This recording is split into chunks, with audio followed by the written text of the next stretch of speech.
Hello and welcome to the Ballymaloe Festival of Food podcast. I'm Bree and along with my co-host, the wonderful Joleen Cronin, we're speaking with people who are shaping how we think about food here in Ireland, how it's grown, how it's cooked, and how it connects us as a society. Yeah, it's super great. And in this series, we're exploring ideas, values, and the lived realities behind the food we eat, and the people who are asking these bigger questions about sustainability, nutrition, and community. Today we're joined by Barrie Quinn of Portnoo Market Garden in Donegal, who'll also be part of this year's Ballymaloe Festival of Food. Barrie is widely known for his work as a grower and for the way he speaks about soil health, nutrient-dense food, and the importance of supporting small-scale producers. I can see him cringing here on the video, but it's all true. His work starts in the soil, but it reaches definitely far beyond the garden. It's into how we think about our food, the responsibility that comes with having a public voice like Barrie, and the role community plays in defining what success actually looks like. This isn't a how-to conversation. That's not what we're doing here. It's a deeper look at why soil matters, why local food matters, and why those things are inseparable from health, culture, and care. Barrie, you're so welcome. We're delighted to have you here. You're dialing in from Donegal. I know it's the centre of the universe right now. What's the mood like on the land today? It's a very dull and dark and rainy morning up here, but Donegal's always great. You know that. You've mentioned that already. Yeah, no. It's not so nice down here today either. Well, they say Donegal is like the Caribbean of Ireland. Is that true? Don't laugh. At times. Just the beaches are beautiful. The landscape is beautiful. Oh, yeah. The people are beautiful. It's a beautiful place to live. It really is. Portnoo itself as well. I don't know if either of you have been up in Portnoo before, but it's without being biased, it's a very special place. We've got a great small community. You know, everybody looks out for one another. I moved back from Australia knowing that I was going to move back home here with my wife to raise a family here, and that was the driving force because how much I love Portnoo and what it offers. And had your wife lived or spent any time in Portnoo and in Donegal before you moved her here? Because she's Japanese, isn't she? Yeah, she's from Tokyo. I met her in Australia, and she had visited Ireland for 3 Christmases with me before we decided to move back permanently. And yeah, it was I guess a bit of a shock. Like that first summer was anyway. She settled she's no regrets. No, there's no regrets. I mean, it is such a safe, and I say like the community feeling here, you know, is what it's all about. You know, everybody pulls together. We've got great little school, you know, it's very generous people in the area and that. So, you know, it's, as far as I'm concerned, I wouldn't want to be anywhere else, you know. How big is Portnoo? It's very small. It's like, not even. Is there 50 people living there or 2,000 people living there? I think the last census, maybe there was less than in the actual area. There was less than, or maybe about 200 total. Wow. In that. But I mean, there's a town 10k from us called Glenties. A lot of people would have heard of Glenties. And then Ardraz, 10 kilometers in the other direction. And then obviously there's huge populations from there on and out. But the actual townland we call it the Down Strands area. It's Nairn, Portnoo and Rossbeg. It's, you know, that in that area, there's only about a couple hundred people. Now in the summertime, times 5 the amount of people that come in, a lot of holiday homes. It's a very seasonal area because we've got this stunning beach. But yeah, no, it's at this time of the year now when you go about, it's pretty quiet. You know, there's not a lot happening, but it's still a perfect place. There's beauty in that weather as well. Absolutely, yeah. I never get down with the rain. Now, a lot of people get the blues when it rains, but look, it's all part of it. That's why we have such a beautiful country, green, lush grass. The rain is so important. And my kids now, I'd say, why is the rain good? Because your plants won't grow if it doesn't rain. You know, they're only young, but we don't look at the rain as a bad thing. That's the right attitude to have. Like for me, I actually love the wintertime. I just love the coziness of it, the darkness, but also the beautiful light that's there at this time of year. It's just stunning. That's incredible. Like from the corner of a side of a road in tiny Portnoo, you're making such a big international impact. Fair play, Barrie. I never imagined the route and the direction that my life would have taken when I came home from Australia. I was just back in the construction game like I had worked in all my life, and COVID came along then, and during COVID I decided, you know, we were locked down, we weren't working, and I was growing in the garden. I was growing as soon as I got back from Australia. I was growing, sowing seeds and learning how to do it. But then when COVID came along, I said, I think because I'm lockdown here. We have no work, and I actually have a pretty bad back. I've got bulging discs and vertebrae that are worn out from heavy lifting through my life. And then I says, right, I think I'm going to change my career here and do a job I love. So that's what happened. I went up to my uncle Willie, who owns the family farm where my dad grew up, and I told him what an idea I had. I don't think he ever imagined what I actually meant. He says, I want to go growing some vegetables in that field. And he said, yeah, go on, go for it. And I was like, and then I put up like like an 85-foot polytunnel. And he was like, all right, yeah, okay. This is really, so as the years progressed, then we have 6 tunnels, 3 big commercial size ones we're growing in. And we've got a really beautiful, a really stunning market garden. It's a lovely location at the foot of a hill, and we're looking out over the far away in the Blue Stack mountain range, running all along the horizon. It's a really pristine piece of land that was untouched, really, for many years. My grandfather passed away when he was only in his 50s, and after that, the farm sort of was kind of let go. There was people cutting hay in it, and they would have grown a few vegetables. My father and his family, but it was really, there would have been no real agriculture as such on it. There was no real synthetics used on it and that, but when I went in there, it was this So when you blank, so when you a took blank over, canvas. it was almost organic and to begin with, was it? So you didn't have to start your market garden and refresh the soil. It had been left for so No, long that it was yeah, clean. there would have been, yeah, I keep saying it's like pristine because it really was. There was some sheep would have come through grazing in the summer months and that, because Even the better. land was leased. But other than that, like wilderness had taken over. It was Wow. completely overgrown in the most of the garden.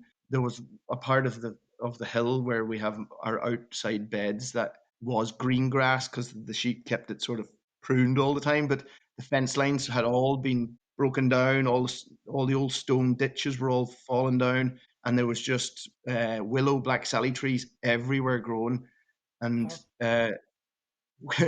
like I didn't even have an idea of a design of a garden. I just went in with a chainsaw and I just went, me and my dad, and we just said, let's get to work. We Fantastic. just started clearing a corner of trees up in the back corner, and my cousin took in a little mini digger and started leveling out for our first big polytunnel. We just every day we got progress done, and we kept going and going. And as it went through, we pieced together an idea. I pieced together in my head on how I think this garden would work. It's a challenging site. It's on a hill, south Yeah. facing, which is ideal, but we had to. There's only certain places I could put stuff, so the polytunnels are in the only place they could go, And then we Okay. put the beds a certain way and pieced it all together, and now we have this. It really is a really beautiful, beautiful place to work and to spend my days. Anybody that comes to the garden is always, blown away about the beauty of just the location alone. But then in the summer months when we have everything in bloom and all the tunnels are full, it's a special place to be. There's something really magical actually about a full tunnel in full,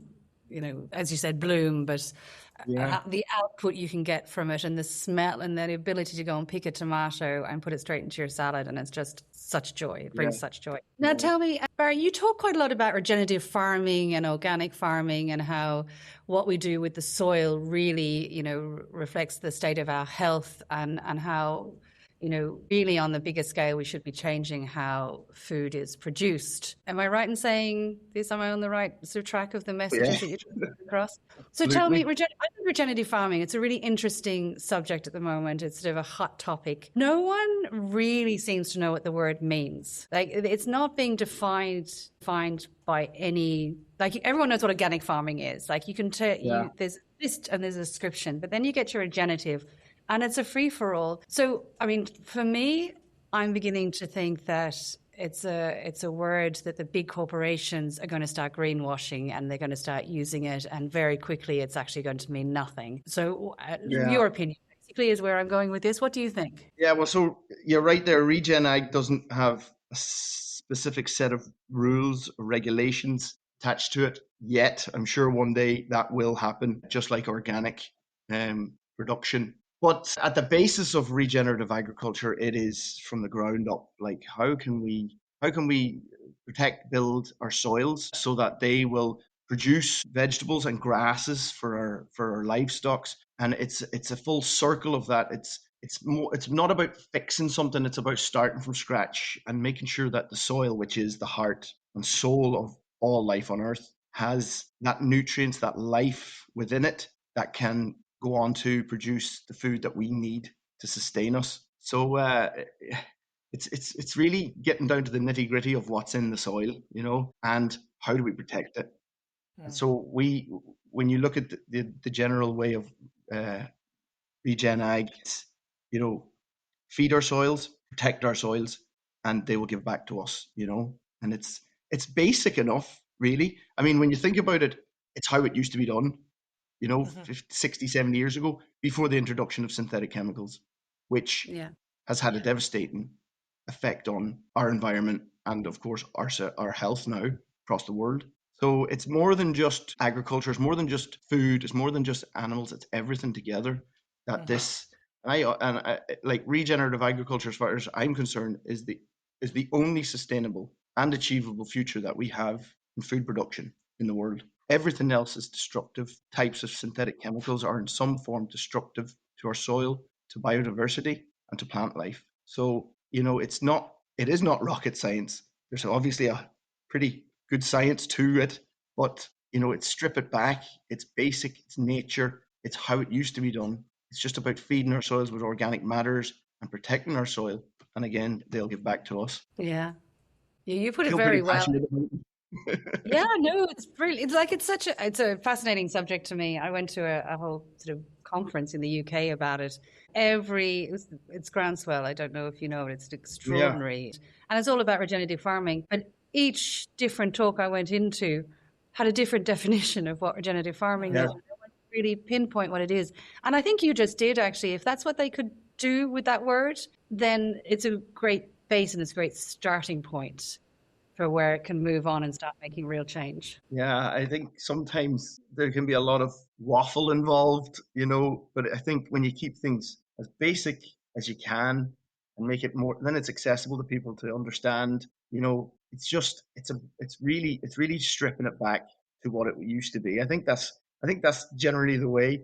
I mean, I think I done a post, was it yesterday? I put it up and it was, sometimes the future is just remembering the past, So our grandparents knew what soil was about. Our grandparents knew about seasonality and how to live with the seasons, and that we didn't need to have everything all the time. And now we have this convenience and we call it progress. But let's be honest, we're losing so much because of it. Most of our food has I more always air miles. refer back to my... Sorry? Most of our food has more air miles than I do, and I have quite a lot. Yeah, well, that's it. The system has been flipped on its head from, local food production where communities sustain themselves pretty much and everybody played their part in, I know obviously times change and how we live our lives and all changes over time, but we've lost that connection with food and we've lost what it really means. When we have imported foods that are shipped, as you say, Bree, from all around the world that are absolutely unnecessary, then the system needs fixing. I seen yesterday Mick Kelly from Grow It Yourself put up a picture of Irish tomatoes in Tesco's, and it says on the bottom they were imported from Spain, but they have their packaging saying Irish tomatoes, which is despicable. And I was actually at Barrie Farm in Skerries 2 days ago, and we were shown in the distance the glass house that has the biggest tomato production in Ireland, and they send container loads away every week overseas whilst we import tomatoes. So get your head around that. Wow, that's incredible. Yeah, I don't even know the name of the farm. I need to get it. Two brothers own the farm. Sorry. Oh, two brothers run the farm. And sorry, where are they sending through Europe, apparently. I was at Barrie Farm and the guys there were talking to us about how sad it is that over there, that glass house that we can see here, now it's 7 acres under glass, which is pretty impressive setup. Pretty impressive. And they're producing the most amount of tomatoes in Ireland, and they're incredible tomatoes. They're growing them in the right way. They're not organic, but they're using regenerative methods. And if you want to find their tomatoes, you've got to root through on the supermarket shelves through all the imported tomatoes to find theirs. And a vast majority of their tomatoes are being shipped off overseas because our supermarkets here won't give them the price they need. It's awful. Yeah. It's absolutely incredible to think that that's happening right here. A lot of people think that maybe we can't grow all these variety of foods in Ireland, but you are the proof that actually we can grow quite a lot. There's so many great farmers here. Why do you think that is? I think the supermarkets are to blame. I mean, the supermarkets are, have to make their own rules. They pretty much own the farmers that they have contracts with. Go on ahead, Bree. I also, though, I do think supermarkets have too much power over our food system. Absolutely, they do. But also, we have to take responsibility as a society as well. I mean, I live an incredibly privileged life. I live in Ballymaloe. I obviously can't speak for everybody. But we can also make a choice about where and who we support to buy food. And going to the supermarket is the easiest and cheapest option. Absolutely, it is. But for some of us, there is a choice that we can make, that we're not going to buy our fruit and vegetables from the supermarket, and we're not going to buy fruit and vegetables that are imported from all over the world outside of even Europe, and that we can buy from a local producer. But it's convenience. It's convenience is the problem, isn't it? But also, I think like when you're buying local seasonal food, of course, you're getting a much more nutrient dense, rich food than something that's been imported and was picked or grown months ago before it gets on our plate. So it makes sense, really, doesn't it? Yeah, and it needs to come from the government, really. It's the change from the government that we're going to change the system, and then people can fall in it. I mean, and then it can be sort of a community-wide falling in and changing the way we eat, rather than conveniently just going to the supermarket, because that's the only way we can do it. And cheaply. And it comes down to education as well, doesn't it? Yeah. I was just about to say, this is the core of all this, is food education. I mean, people will make them right decisions when they fully understand, as you say, the nutrient dense foods, they're better for you. And then when you learn about how in conventional farming, the inputs that they use that are on these vegetables and fruits that we buy, the different chemicals, and when we learn about this, when we know about this, I mean, when ideally in a perfect world, if we want a systemic change in the food system, then we have to educate children about it at the very, very start, because then you'll see a generational change. They need to learn, very, very important, that there's good food and there's bad food in the world, and there's a good way to produce it and there's not, and there's a bad way to produce food. And if you teach that, like my children they're 6 and 4, and they are very aware of how food's produced and how there is good food and bad food. The word organic is used in our house 20 times a day. The word chemicals is used. Food colorants is used. And they tell me, we shouldn't eat this. My little boy has come up to me days and said, I was offered a lollipop, and I said, no, like a 6-year-old, it's hard work for a little 6-year-old. And he says, I'm not doing it. Like we had visitors staying with us from Australia at the end of the summer, and they had come in from a hotel in Dublin, and they were at 2 lollipops from the reception give them when they were leaving, 2 little glassy lollipops, My 4-year-old daughter, she was 3 at the time, she was giving them in our sitting room, and she walked over to me when I was cooking dinner, and she handed them to me and told me to put them in the bin. My goodness, Barry, you have the well-trained. So that was, I tell you, in all honesty, that was a proud moment. I nearly had a tear in my eye. I'm not trying to, raise them to have nothing. Like some people say to me, a little bit of sweets here and there is grand. You don't need to worry about that. But I think when they know, if we go out somewhere and, they're at a party of something, I'm not that strict parent that says no, no, no, no, no, because it's not fair on them. No. They're there and they're at something like that. But they're growing up knowing what food is, and they undoubtedly will have that education. Sorry? That's super. I think it's incredible, actually, your story coming from Tokyo, which is like this really high, densely populated space.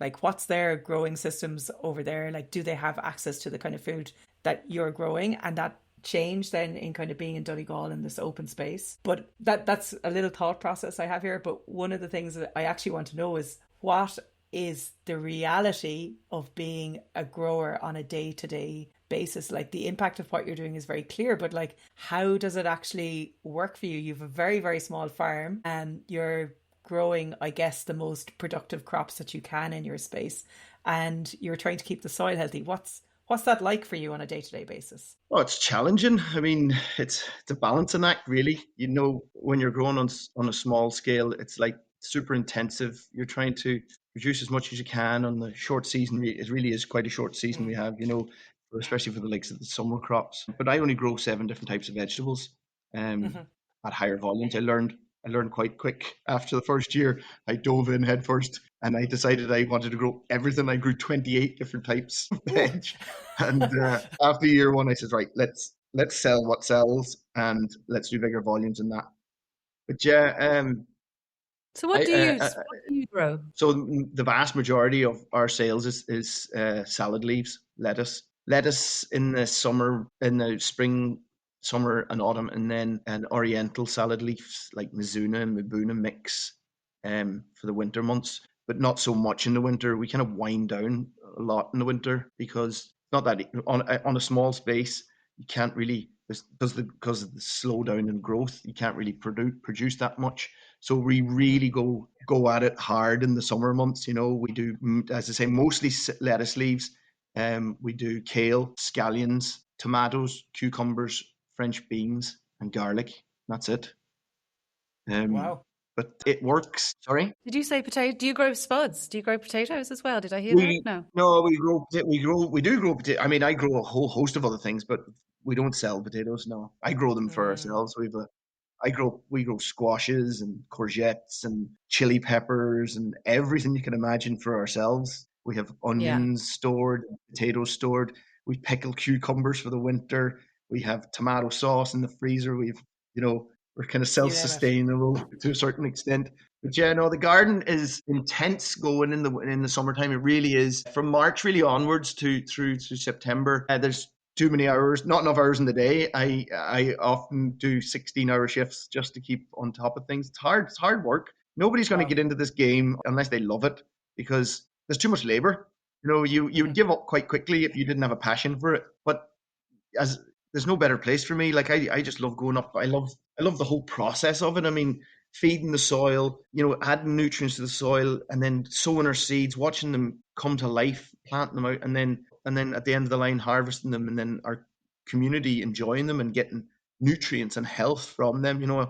When I sell my vegetables, you might think it sounds a bit crazy, but I feel like food that's produced this way, that has that density of nutrients in it, and it has all these different healthy bacteria that come from the healthy soil. It's medicine. It's medicine to you. Food can either be a medicine or it can be a poison, and when it's produced the right way, it can really help your health. So when I get a lot of pleasure out of delivering to a shop, knowing that there's going to be a lot of people eating this today and it's actually doing them good. I think that's pretty special and a nice job to have. It sounds very rewarding, even though it is a lot of hard work. You also told us that you're after kind of diversifying your business a little bit, actually a very big bit recently. Why did you do that, and what are you doing now? So Portnoo Market Garden now has a range of natural soaps that we are making ourselves in a little workshop up beside the farm. My wife, and my sister-in-law are involved in the business. And we decided to go down this road because, I've always had an interest in natural products, whether it's food or, personal care products, whatever it is. We've always had that. No synthetic sprays or counter sprays, and we use detergents that are, eco-friendly. So our house is pretty like that throughout. We've made our own soaps in the past. I've made my own deodorants for years and years. And one evening we sat down with my brother and we says, maybe there's an opportunity here, because these soaps are really beautiful, and why not spread them out to our wider community? Because we put the best ingredients in them. They're olive oils and essential oils and all the really high grade, really quality stuff, because we wanted to be able to say, we use this soap on our children, and so you can too, and it's safe and it's not going to cause you issues. There's no parabens, or there's no synthetics, there's no phthalates in it. It's good stuff, and our customers have reacted exceptionally to it. They've given us the drive to keep going. We have expanded now to, I think we're in about 30 shops throughout Ireland, and we're doing a lot of online sales. Our website sells a massive amount of soap, if I'm being honest with you. But at the core of it all is this is a beautiful product. It's made the right way, and we're really, really proud of it. That's really cool. I love this kind of like homemade soaps. A couple of years back, my mom produced 2 books by Nancy. Is it Nancy Birthwhistle? Is that her name? And it's all like these home remedies to make your own washing powder and window cleaner and like all really, really simple stuff, but just really natural. And it just shows you when you start making these things how much crap that we are buying. Like, so I love that parallel between what you're growing and what you're actually using in your family and day-to-day practice. Makes a lot of sense to kind of move into that. Not something I certainly would have expected, but it's a really cool story. Fair play. Yeah, no, so you're doing these now in the polytunnel, or has it taken over the kitchen, or how is it working? Like, it started in the kitchen, but we have a workshop now where we're a soapery, the soapery.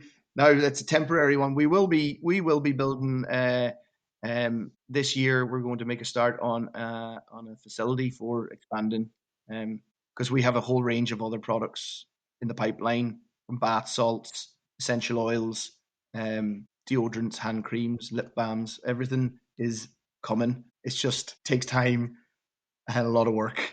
There's a lot of development moving on and getting your shelf right and the packaging and everything else. I can't wait for it though. That's absolutely exciting. That was something that I didn't realize there was as much work involved when we started the soaps, just to get it to that point where it's for sale. There's a whole lot to go on in the background that most wouldn't have a clue about, but bit by bit, the next things that's coming out is our bath salts, and they are really lovely, really, really nice range of bath salts coming, and the essential oils will be following that then. And we're actually doing a range of blended essential oils. My sister-in-law Nicole, who's involved with the business, she is a PhD biochemist, so she really knuckles down and really fine-tunes these ingredients and gets us to the point where we have a really, really quality product. And one of the things we tested and trialed recently was a essential oil counter spray that you'll be able to dilute through water to use as a antibacterial spray. And she's tested this alongside the likes of Domestos and other sprays like that there that you can get for your counter, and it is just as effective. She uses her Petri dishes, tests the bacteria, and these can really, really be effective and natural and no chemicals. Amazing.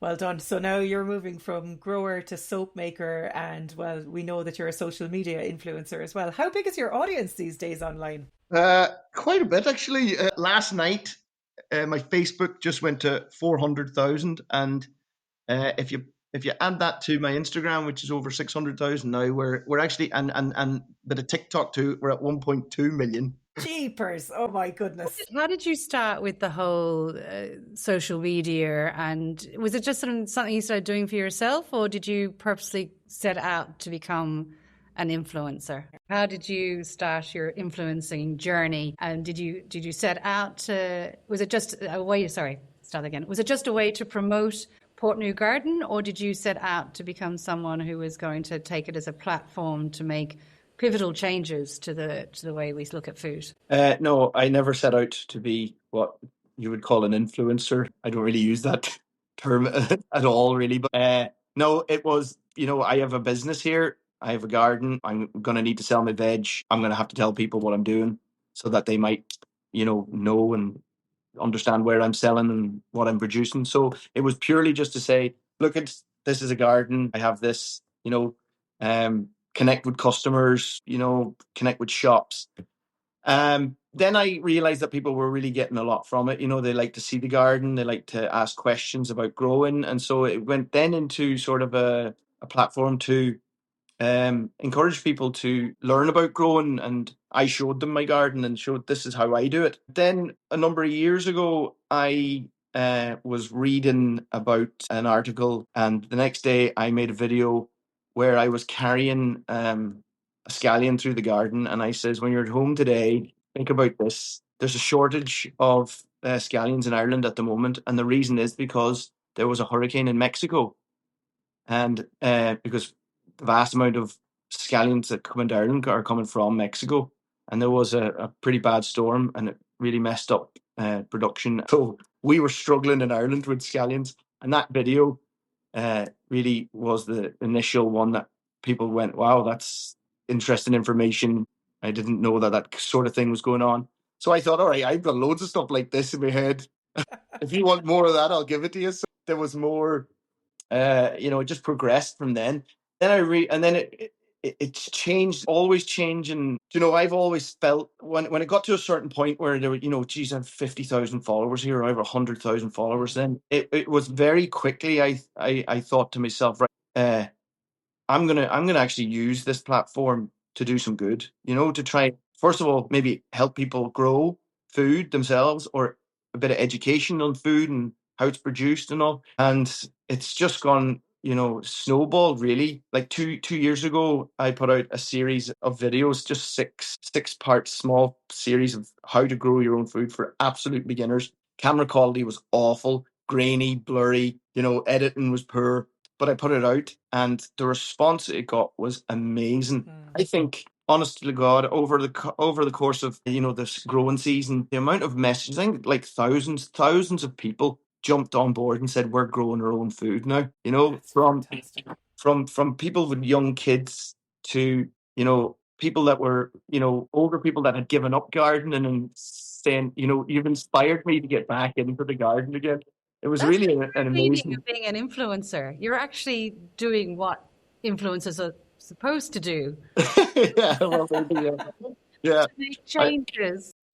I know a lot of that's what I mean. I think I've said this so many times. Social media is a powerful tool, and it should be used for good.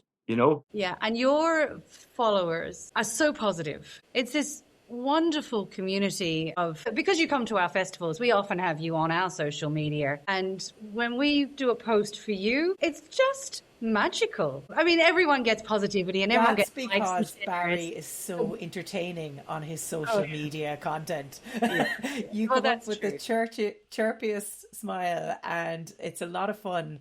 And I really love the way you balance actually that education piece with entertainment. Do you ever even think about that? Are you ever kind of going, should this be more entertaining or more educational?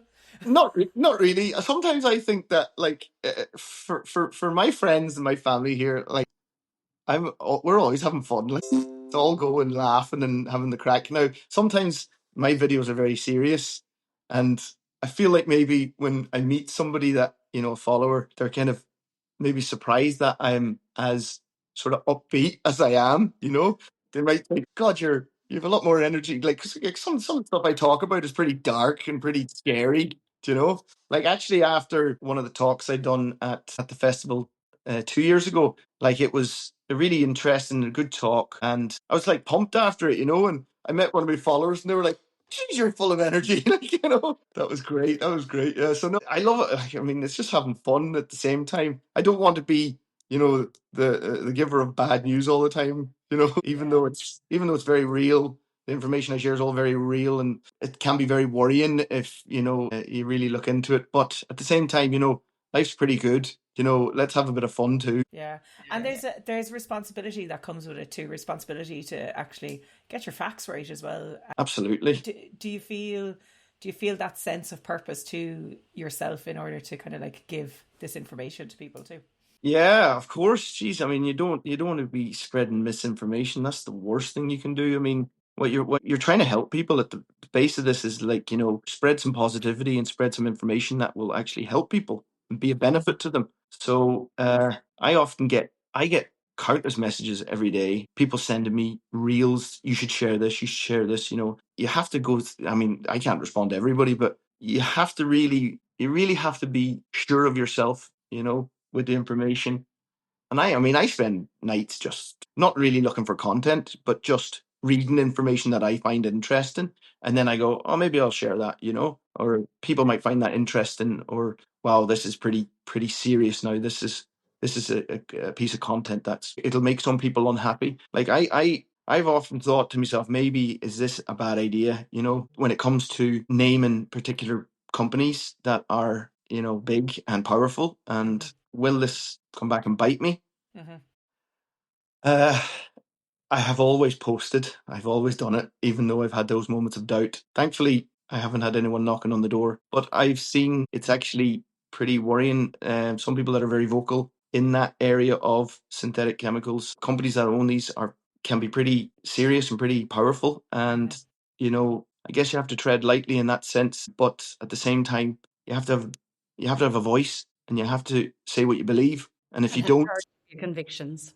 Yeah, and if people don't, then nothing changes. And that's what it's all about, really, isn't it? It's about making a difference. Yeah, absolutely. Yeah. No, your message is strong, and it's very impactful as well. And it's obvious to see that you live, you breathe, you believe in this. Tell us about how you bring some of these values into your local community. So one of the things you mentioned before we came and recorded this was you did a community fundraiser, and this was helping people within your local community at Christmas time.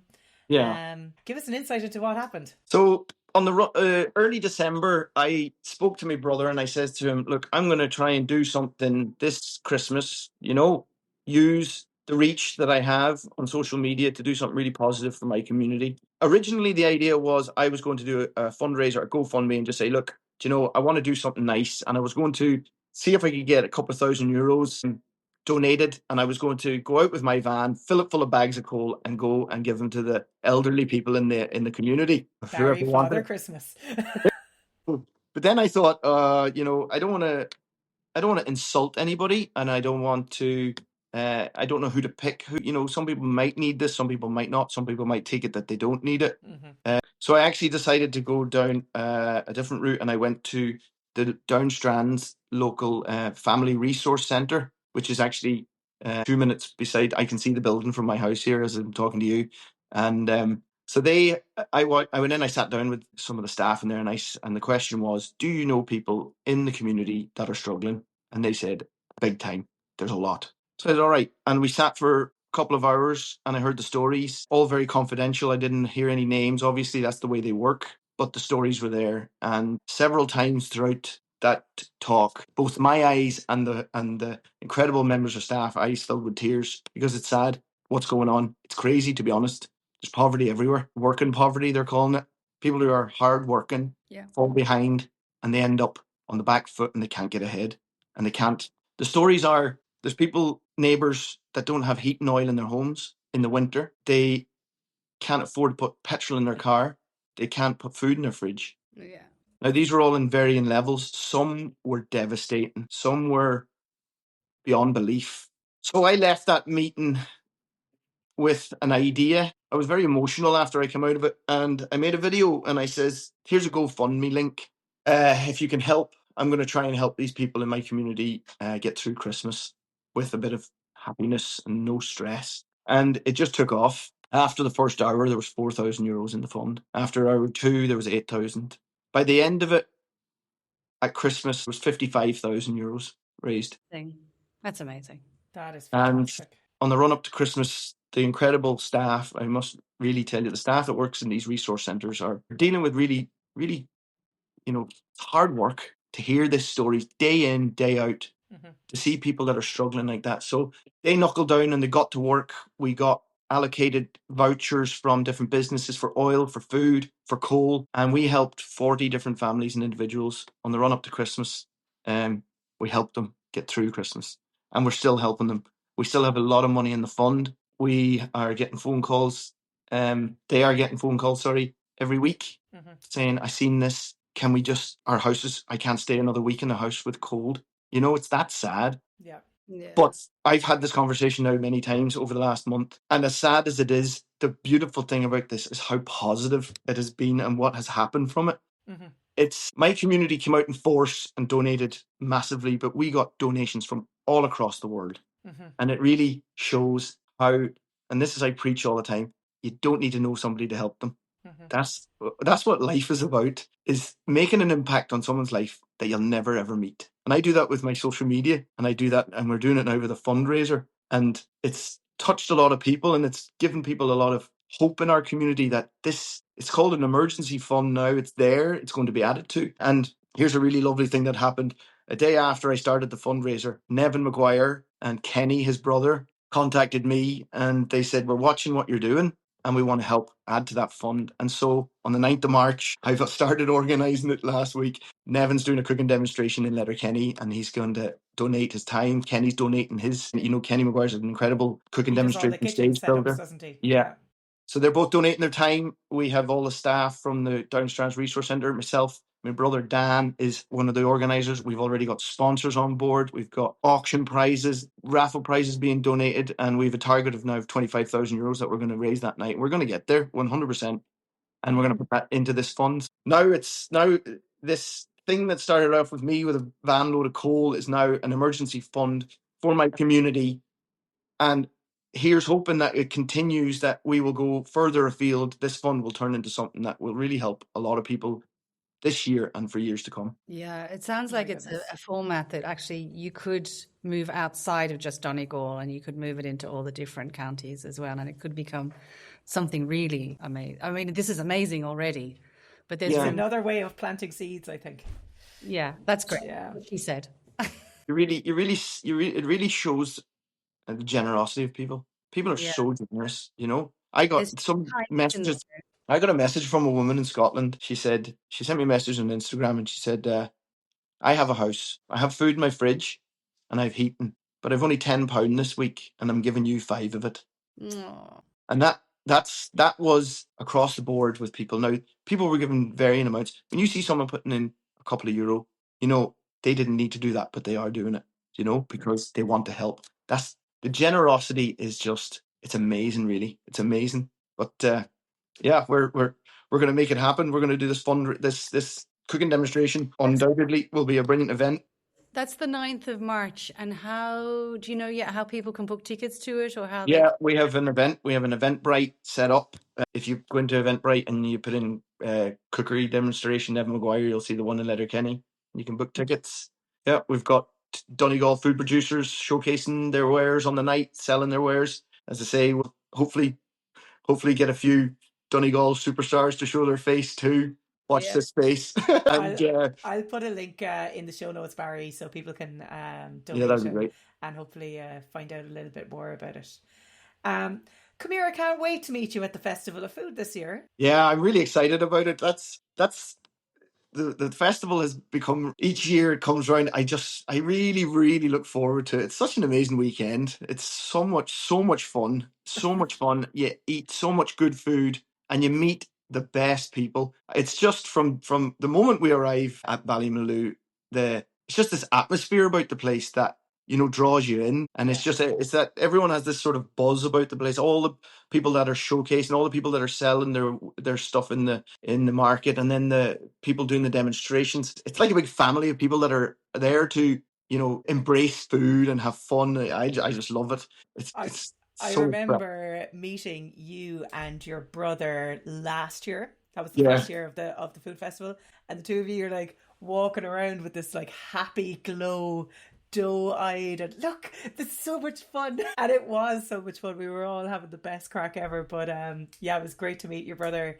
So who's coming down with you this year? There's a few more coming this year, actually. Get out of here. We have a very interesting development. I play music in a band. We're called the Duck Street Jam Band, and we will be entertaining on the Saturday night at the festival. Oh, We're going to have a brilliant night. We have a great band. We're 5 lads from right here in Portnoo. We've been playing together. It'll be 10 years this year, and we do a lot of weddings, we do a lot of functions, and we do a lot of charity gigs. And we're the sort of band that we don't do the strict 2 hours that most do when they play a gig. I guarantee you we'll be asked to stop playing. That brings joy to an organizer's heart. Yeah, we have the attitude, sure, we're here now, why would we stop? I can't wait. So you're playing music. I guess you're doing some talks as well. And are you doing a pop-up dinner? We are. Yeah, we're doing another. We done a farm to fork in the wall garden last year, and it was really great with Connor Spacey and Erica Drum. This year we're doing the same again, and I was speaking with Connor recently, and so it's going to be a farm to fork, as local produce as we can get. Let's celebrate the farmers. Let's celebrate the food, where it comes from, how it's produced. But also Connor's putting his twist on it this year, because Connor's no waste chef and a no waste in through business. And so we're going to have not only a farm to fork dinner, but it's also going to be zero waste from the kitchen as well. Excellent. Amazing. And it's in the setting. So we're going to host that dinner in the walled garden. So eating the no waste farm to fork in the garden that's produced some of the food. Like it was such a magical evening last year. It was perfect. It was really, really lovely. So we're excited. Connor and Erica will be putting the menu together now. That's their part to play. But yeah, we're really looking forward to the dance floor and dance to you all night long afterwards as well. Yeah, it's going to be pretty all go. That like we'll be finishing up the farm to fork, and hopefully the guys in the band will have everything set up, and I'll be sprinting over to get set up. I hope they're tuning your guitar for you now and all. It'll be all good. It'll be exciting, and as I say, we'll be playing until the early hours. Yeah. So much fun. I absolutely can't wait for this year's festival. It's going to be fantastic. Guys, I'd like to kind of wrap up this conversation now, but I just think it's been fascinating talking to you, Barrie. And I just wondered, like, as a little kind of a closing takeaway, like if you're thinking of people who are listening to this and they shift like one thing that they think about food or soil or community, what is it that you'd hope that they take away from this? I'm going to go back to education and where it all begins. Teach your kids what food means, where it comes from. Teach your kids that there's good food and bad food, and then we'll see a positive change. Beautiful. Fabulous last words. Barrie, you've been great. Thank you so much. Been a pleasure. So much. I can't wait till May. It's going to be brilliant. Yeah, it's exciting. Make it brilliant. It's going to be great.